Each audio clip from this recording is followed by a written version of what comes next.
Olá, eu sou Rafaela Fineza, sou terapeuta de casais e esse é o meu canal. Se você está comprometido em ter um casamento saudável e feliz, se inscreve e vem comigo no meu propósito de salvar casamentos ao redor do mundo. Hoje nós vamos falar sobre infidelidade. O que acontece com a gente depois que a infidelidade chega, né? São muitas coisas que envolvem nossos sentimentos, nossas emoções, a forma como nós nos comportamos diante do outro, diante dessa situação que é tão avassaladora em nossas vidas. Então, a primeira coisa que a infidelidade faz com o casal é tirar deles o seu relacionamento, a relação em si. É como se eles perdessem a relação deles. Não somente isso, a infidelidade ela também tira a nossa identidade. Tira a identidade da relação, tira a identidade de cada uma das pessoas envolvidas e tira a felicidade da relação. Então, o casal ele é roubado da sua relação, da sua identidade e da sua felicidade. E aquilo, sabe, tem a ver muito com a expectativa, que eu sempre falo aqui, que quanto maior a expectativa que nós temos no outro, maior também vai ser a frustração. E maior vai ser também a insatisfação conjugal diante dessa expectativa. É claro que a gente sempre vai ter expectativas boas em relação ao nosso casamento, em relação ao nosso cônjuge. Por isso a infidelidade é tão devastadora, é tão desestruturadora, porque é como se ela jogasse por terra as nossas expectativas, as nossas melhores expectativas em prol do outro, em prol do casamento. E aí a gente entra numa questão, né, que é até interessante, que antigamente as pessoas traíam porque elas se sentiam infelizes. Elas falavam, traí porque eu tô infeliz, não estou gostando da minha relação, talvez eu vá lá, né, e me sinta melhor. Só que hoje essas coisas têm mudado e as pessoas têm traído não só porque elas estão infelizes, mas mesmo quando estão felizes, elas têm buscado mais felicidade numa relação, numa outra relação, numa terceira pessoa. Porque as pessoas estão querendo sempre mais, elas estão querendo sempre se satisfazer cada vez mais. O que tem nunca é suficiente. A gente está vivendo uma era em que o satisfeito não se dá por satisfeito, ele quer cada vez mais, né? E ele vai nessa busca desenfreada por algo mais, por algo além daquilo que ele já tem. E é onde tem destruído muitos casamentos. E o que acontece quando a gente é traído? O que acontece quando a gente passa por esse processo de infidelidade? A gente não perde só a nossa identidade, mas a gente perde a identidade no outro. Um outro que antes você achava que você conhecia, até descobrir que você não conhecia tão bem. Você achava que ele não seria capaz disso. Você achava que ele seria capaz disso ou daquilo e que disso ou daquilo ele não seria capaz. E é onde você descobre que você não conhecia tão bem esse outro que era o seu cônjuge, a pessoa mais importante, a relação mais profunda da sua vida. Se vê aí agora, você se vê sem chão, porque você não tem mais a identidade do outro. Quem é o outro? Você já não o conhece mais. E quando a gente sofre um processo de infidelidade, a gente sofre em 3 sentidos. O primeiro sentido é que a gente tinha a expectativa de que nós éramos o ideal. Nós éramos uma pessoa única. Não tinha outro igual a gente, né? A gente era único na vida do cônjuge. E aí a gente descobre que não era bem assim. O segundo sentido pelo qual a gente sofre é que a gente não somente achava que éramos o ideal, uma pessoa única, mas a gente achava também que nós éramos a pessoa certa. E aí a gente descobre mais uma vez o que a infidelidade fala. Você não é a pessoa certa. E isso é um nocaute. Você chega a ser nocauteado. Você chega a cair no chão. Porque é muito devastador pensar que você não era a pessoa certa, né? Existe um outro eu ideal, existe uma outra pessoa que pode ser certa também nessa história. E o terceiro sentido pelo qual causa dor em nós, o fato de sermos traídos, é que eu tinha certeza que eu conhecia o meu relacionamento, que eu conhecia a minha vida, que eu conhecia o meu cônjuge. E agora eu não tenho certeza de mais nada. Tá vendo quantas incertezas? Tá vendo quantas coisas são desconstruídas quando você sofre uma infidelidade? É por isso que ela é tão devastadora. É por isso que ela é tão desestruturadora. Ela desestrutura tudo. É como se ela jogasse um prédio no chão. É como se ela jogasse uma estrutura gigantesca de uma construção totalmente no chão. E aí, o chão não é o limite. A pessoa se sente completamente sem chão também. É muita insegurança em cima de insegurança. Por isso é tão difícil. A sensação de imprevisibilidade é tão grande porque você já não sabe mais quem é o outro, não sabe quem é a relação, não sabe mais quem é você e a necessidade de reconstruir tudo isso de novo. Então essa sensação de imprevisível, de não saber o que vai acontecer depois disso, é muito devastador e é muito ansiogênico, né? A pessoa ela se torna muito ansiosa diante daquela situação. E eu quero aqui, né, tirar já, desde já, um mito que a cultura brasileira tem, de que as pessoas que amam não traem. Se ama, não trai. Gente, isso é uma cultura que é um mito, né? Que não quer dizer que a pessoa que trai, ela não ama. Não quer dizer que a pessoa que ama, eventualmente, ela não vai trair. Porque o fato de trair, o fato que alguém traiu, né, que alguém entrou em processo de infidelidade, é que é um evento muito separado, né, e que não tem nada a ver com o amor. As pessoas podem vacilar, é um comportamento. Não tem a ver, de fato, de forma geral, com um caráter em si. A pessoa ser mau caráter, não ter caráter. Mas é o fato de que, eventualmente, houve um acidente. Não que a pessoa não tenha tido um espaço ali para pensar, mas ela agiu muitas vezes sem pensar na consequência. Então, ela acabou caindo na infidelidade. Mas não necessariamente uma pessoa que trai, ela não ama o seu cônjuge. Muito pelo contrário, a maioria que trai muitas vezes se arrepende e quer a família de volta e quer se reconciliar com a esposa ou com o esposo. Então isso prova mais uma vez que quem ama possivelmente, eventualmente, pode vir a trair sim, tá? Isso é algo que pode acontecer nas melhores famílias com as melhores pessoas, tá? Normalmente, né, eu sempre falo que algumas pessoas falam assim, Rafaela não merecia isso, né? Eu sou uma pessoa tão boa, eu venho de uma família tão boa, eu não merecia passar por isso. Gente, a infidelidade, ela chega nas melhores famílias, ela chega nas melhores pessoas, assim como as doenças, né? O câncer, né? Tantas doenças aí que são tão inesperadas, né? Elas batem na porta das melhores famílias, das melhores pessoas, daqueles que não merecem. Mas da onde vem esse fato, né?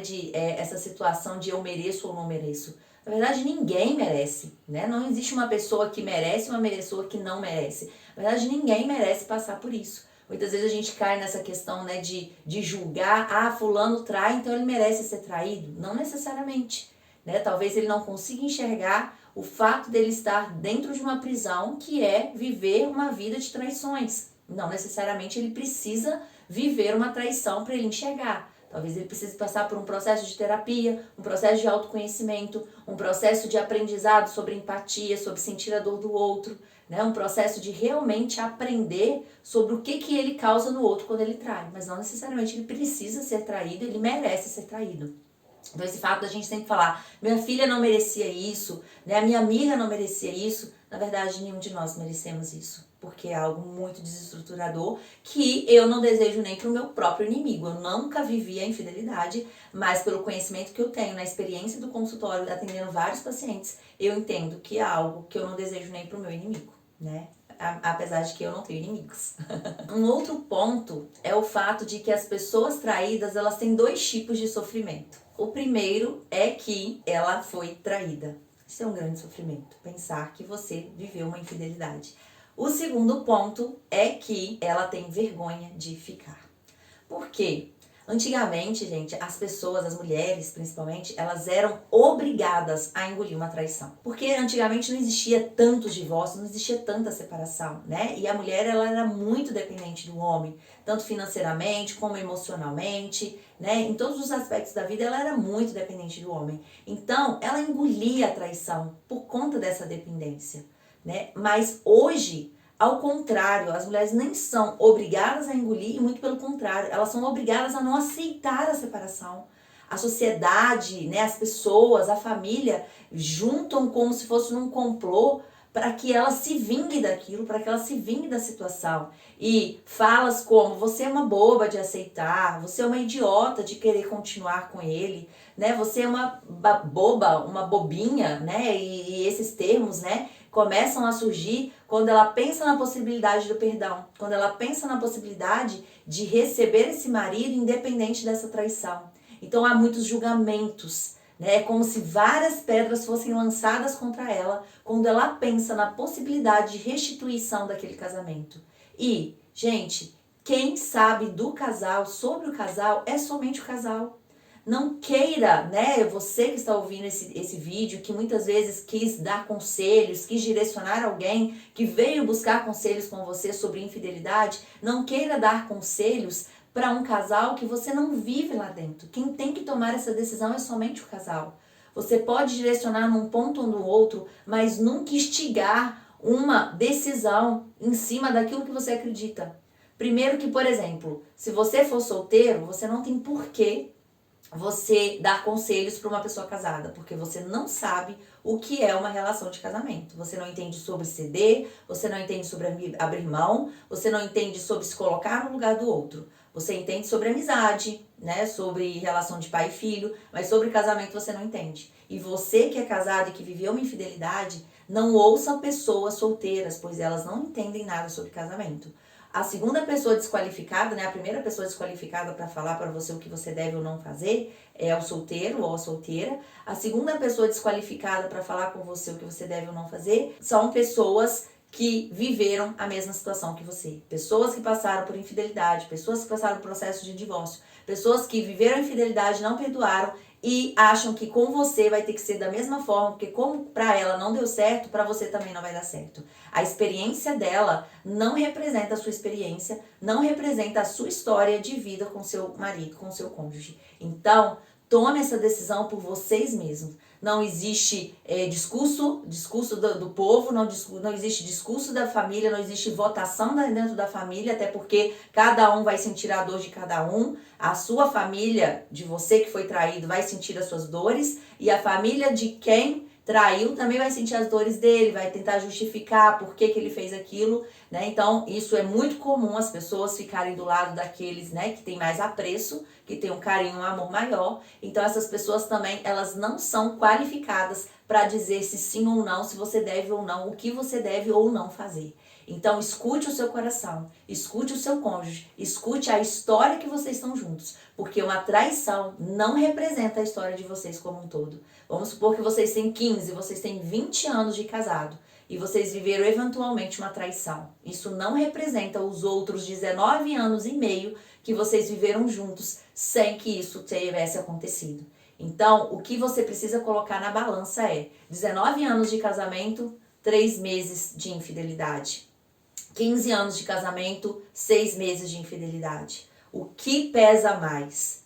A história lotada de muitas coisas boas, de memórias e lembranças boas, de um casamento muito cheio, de muita alegria e de muita paz, ou 6 meses de muito conflito e de muita guerra?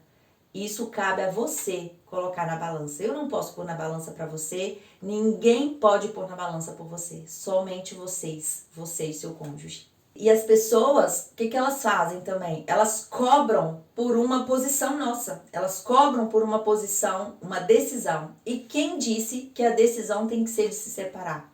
Eu vejo muitas pessoas, né, falando, você tem que se posicionar, você tem que tomar uma decisão diante disso, frente a isso. Poxa, eu já tomei. Eu vou ficar dentro do meu casamento. Eu vou manter a minha relação, apesar da infidelidade. Ah, mas isso não é posicionamento, isso não é decisão. Quem disse que não?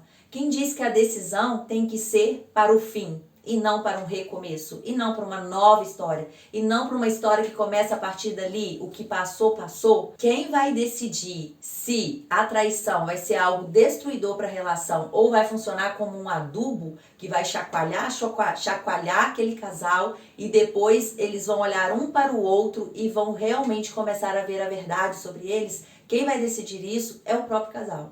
Se a traição vai ser algo destruidor ou se vai funcionar de adubo para nutrir aquela relação que muitas vezes já estava morta ou já estava morrendo porque eles não conseguiam ver a verdade sobre eles, a verdade de onde eles estavam. Quantas vezes é a traição que faz com que os cônjuges olham para si mesmos e se perguntam, onde é que a gente estava? Onde é que a gente estava com a cabeça para que a gente chegasse a esse ponto? Não, realmente, aqui não estava. No lugar que ela tinha que estar, não estava. E aí eles começam a ver o quanto eles erraram anteriormente àquele ato de traição. E eles começam a ver verdade sobre a relação deles e começam a perceber o que eles precisam mudar. Quantos casais, gente, eu conheço, não é só um. Quantos casais, depois de viver toda essa avassaladora situação que é a traição, começam a viver muito melhor. começam a viver uma relação realmente genuína, realmente verdadeira, com um amor genuíno, um amor verdadeiro. Eu já ouvi maridos falando que sabe o valor do perdão que recebeu. Por isso, entrega todo o tesouro que eles têm para essa esposa. Tudo que eles têm de melhor, tudo que eles têm de valor, tudo que eles têm de importante na vida, eles entregam para essa esposa porque eles reconhecem o perdão que eles receberam, que eles não eram muitas vezes merecedor de estar ali pelo fato de ter quebrado a aliança, mas mesmo assim aquela esposa ou aquele esposo se manteve firme, permaneceu e continuou crendo no casamento. A infidelidade, gente, é a coisa mais destruidora dos casamentos, mas não é a mais destruidora. Fato é que muitas pessoas têm se separado sem mesmo terem sido traídas. Então, o fato de haver traição não necessariamente precisa haver separação. Uma coisa não anda junto com a outra, gente. Traição, separação. Não. Traição, restituição.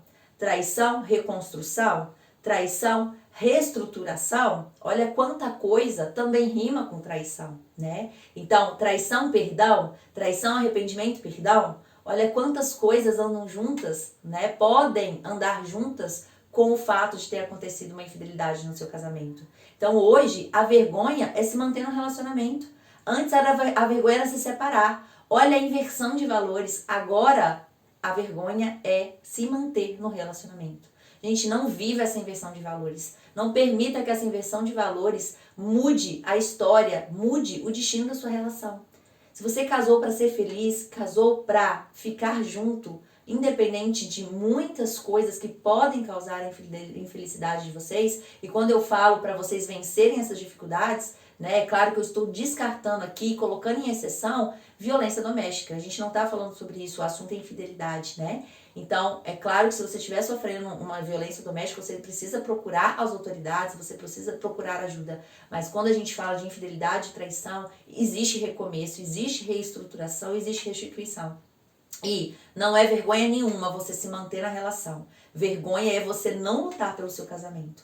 Vergonha é você não lutar por aquilo que você realmente deseja, que é construir o seu casamento de novo. O fato de que você precisa lutar pelo seu casamento vai exigir de você coragem.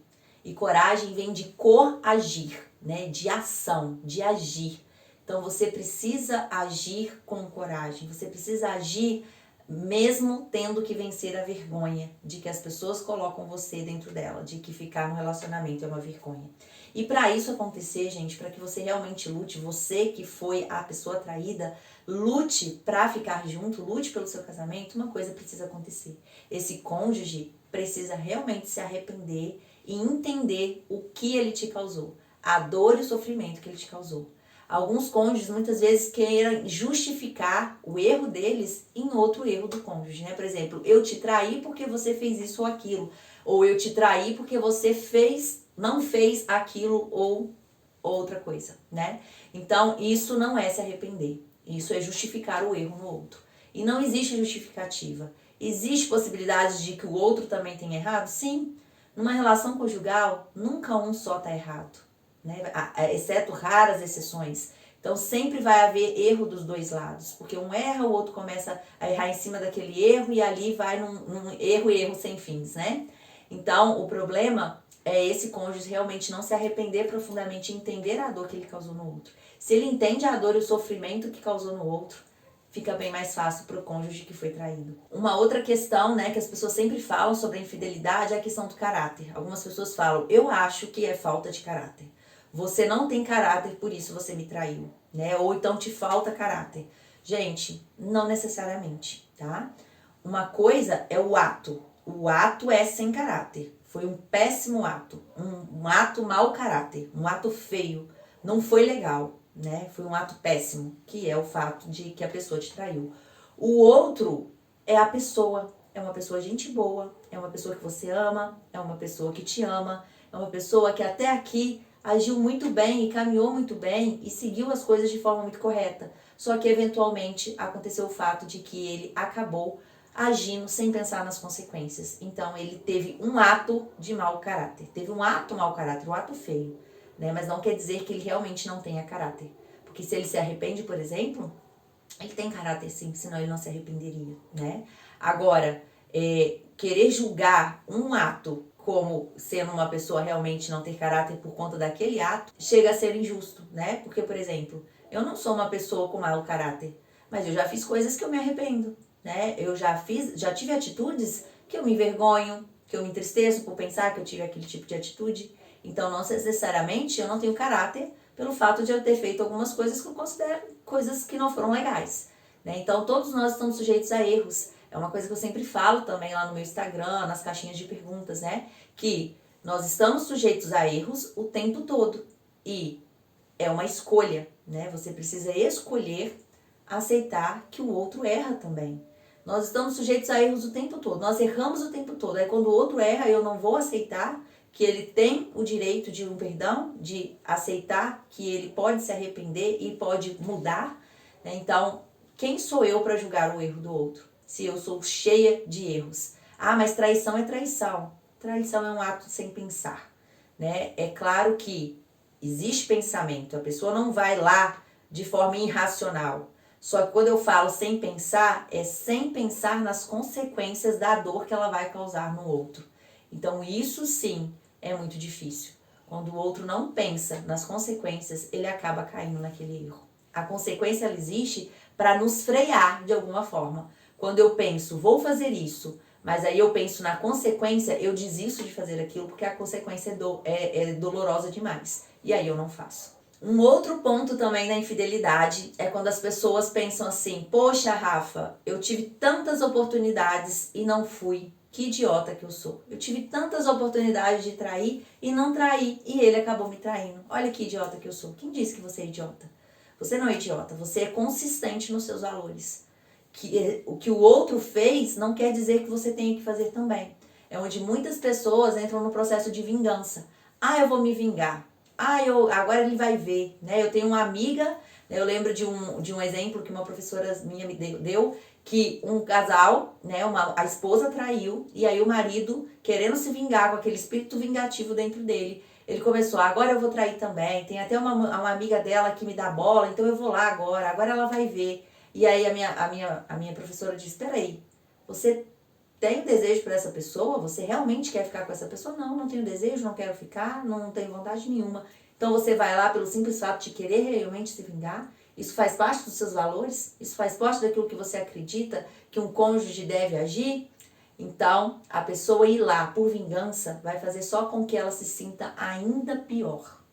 Porque ela não vai se reconhecer naquele ato. Porque ela não é esse tipo de pessoa que vai agir, vai ter esse tipo de atitude.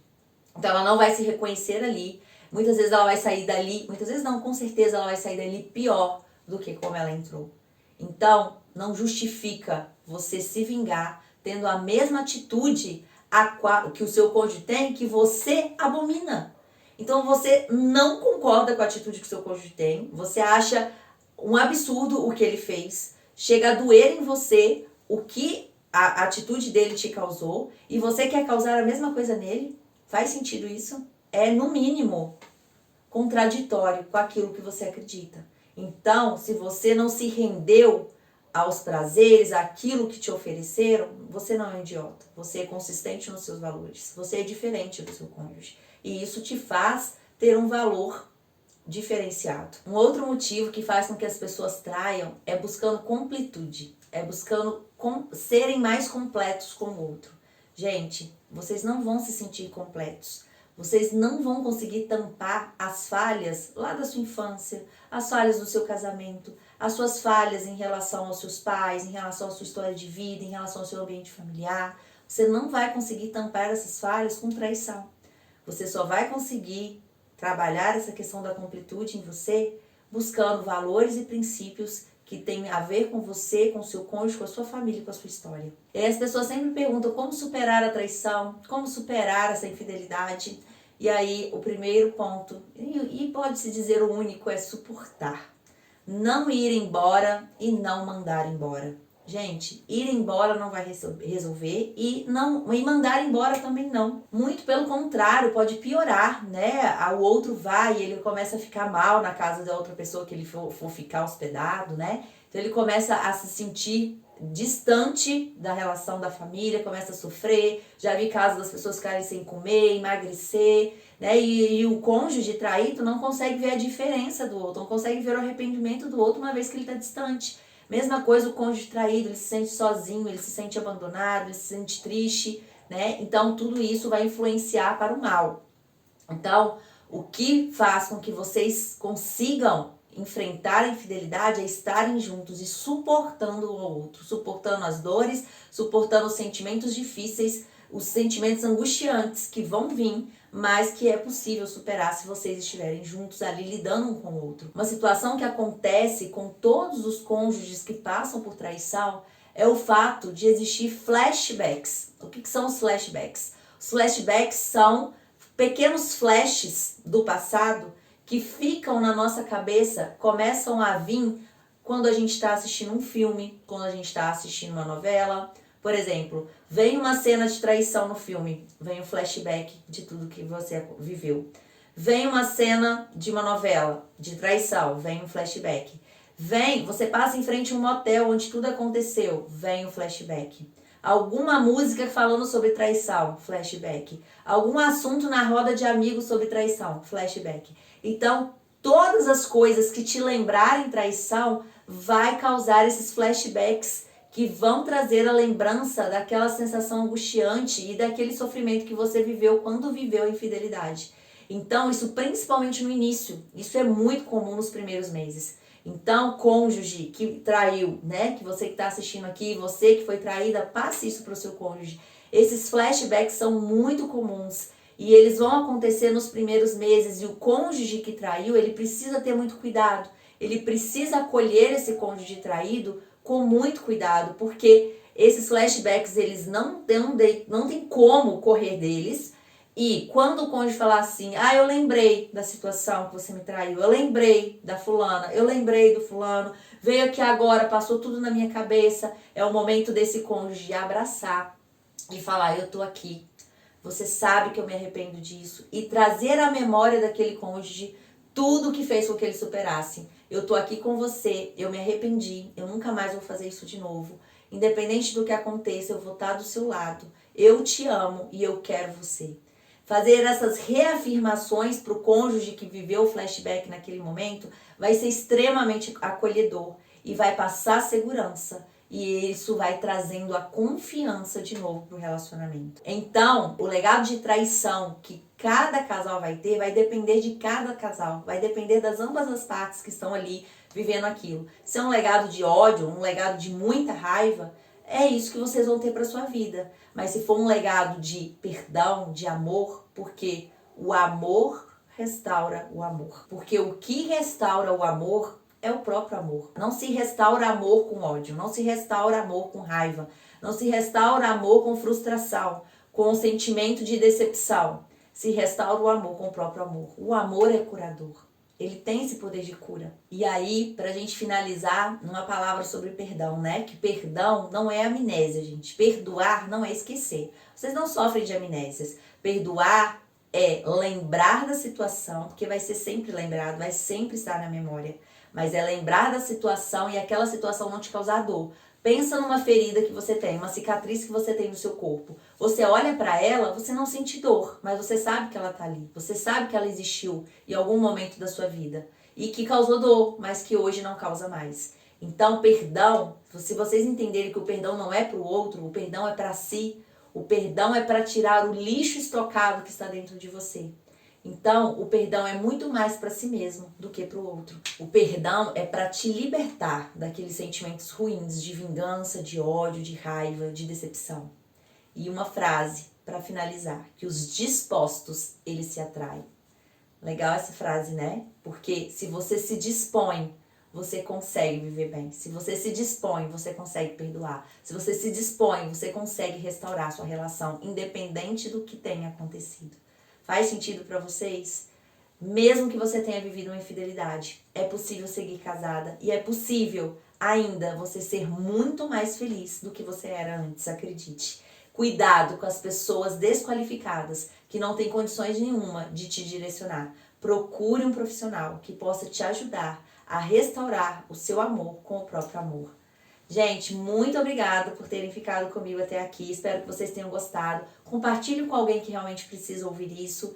Dê um likezinho para que esse vídeo apareça para mais pessoas. E, se possível, deixe um feedback, um comentário aqui para mim do quanto que esse vídeo te ajudou, do quanto esse vídeo fez diferença na sua vida. E até o próximo vídeo. Tchau!